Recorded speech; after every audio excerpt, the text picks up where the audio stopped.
सर्वप्रथम नमस्कार साथीहरू, तपाईँ जापान आउँदै हुनुहुन्छ भने भाषाको लेभल कति चाहिन्छ, कति भाषा हुँदाखेरि चाहिँ जापान आउँदा राम्रो हुन्छ, धेरैले मलाई प्रश्न गर्नुहुन्छ।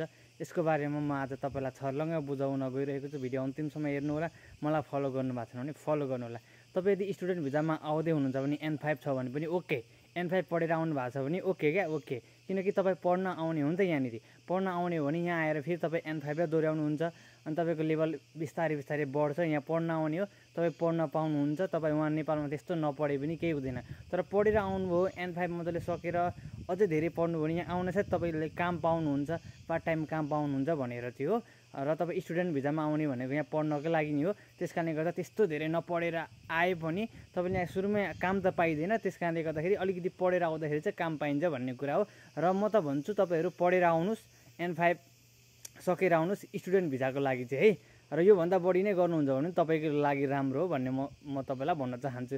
होइन तपाईँ SSW-मा आउँदै हुनुहुन्छ, वर्किङ यो अहिले गिजिनको भिसामा आउँदै हुनुहुन्छ अथवा विभिन्न भिजाहरूमा तपाईँ आउँदै हुनुहुन्छ भने चाहिँ म तपाईँलाई गिजिनको भिसाको लागि भन्छु N3 बराबरको तपाईँ नेपालमा बनाएर आउनु होला गिजिनको भिसाको लागि। किनकि यहाँ आएर सबै तपाईँले आफै जीवनदै गर्नुपर्ने हुन्छ। खाता खोल्नुदेखि लिएर तपाईँले यहाँ आफ्नो विभिन्न भोलि पर्सि खाइसिया खोज्नेदेखि लिएर यहाँ तपाईँले आफ्नो लाइफस्टाइल चलाउनको लागि पनि तपाईँ आफै एक्लै नै हुनुहुन्छ क्या यहाँनिर। त्यस कारणले गर्दा N3 लेभलको तपाईँले भाषा बनाएर नेपालमा आउनुभयो भने तपाईँले यहाँ कुनै माइकल्लाले केही गर्न सक्दैन। त्यस कारणले गर्दाखेरि भाषा N3 बनाउनु होला। गिजिनको भिसामा तपाईँ यदि डाइरेक्ट नेपालबाट जापान ब्याचलर पासमा आउँदै हुनुहुन्छ भने N3 बनाएर आउनु होला।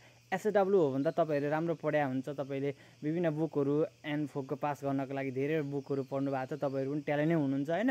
तपाईँले पनि भाषा बनाएर आउनुभयो भने पछि तपाईँ SSW2 मा पनि चेन्ज गर्न सक्नुहुन्छ। यहाँ आएर कति 2-3 वर्ष बसेर होइन, 3-4 वर्ष कति बसेर भन्न चाहन्छु।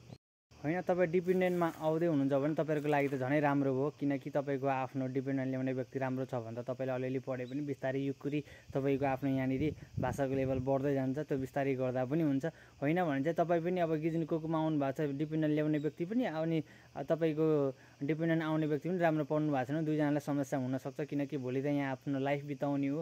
तपाईँले आफ्नो सन्तान प्लानिङ गर्नुहुन्छ, आफ्नो यहाँनिर भिजा लिन सक्नुहुन्छ, एज भिजाहरू विभिन्न पिआरहरू लिन तपाईँले त्यस्तो खालको क्षमता बनाउनु पर्ने हुन्छ। त्यो बनाउनको लागि भाषा चाहिन्छ। भाषा बनाएर आउँदा एकदम बेस्ट हुन्छ।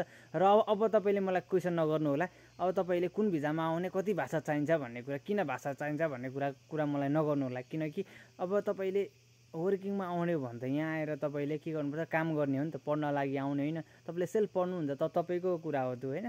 तर तपाईँले म त भन्छु तपाईँको वर्किङमा आउँदाखेरि चाहिँ पढेर आउनु होला N3 बराबरको भन्न चाहन्छु। किनकि मैले त भोगेको छु नि त, त्यही भएर मैले तपाईँहरूलाई सजेसन गरेको र भन्न चाहन्छु। र स्टुडेन्टमा आउने हो भने त N5 पढेर आउँदा पनि हुन्छ। यहाँ रमाइलो छ भनेको मतलब रमाइलो छ भने चाहिँ यहाँ आएर पढ्न सकिन्छ, पढेर अनि कमाउन सकिन्छ, पछि राम्रो बोल्न पनि सकिन्छ है। स्टुडेन्टको लागि त त्यस्तो डर चिन्ताको विषय भएन। वर्किङहरूको लागि SSW-हरूको लागि डिपेन्डेन्टहरूको लागि चाहिँ अलिकति गाह्रोको क्वेसन हो अथवा गाह्रो भइरहेको छ। कसरी आउने के आउने भनेको कारणले गर्दा चाहिँ मैले चाहिँ फोकस चाहिँ वर्किङको लागि भनेको है साथीहरू। हस्त नमस्ते, उच्चकार समुदेश, बाई। नेक्स्ट भिडियोमा भेट्नुपर्छ।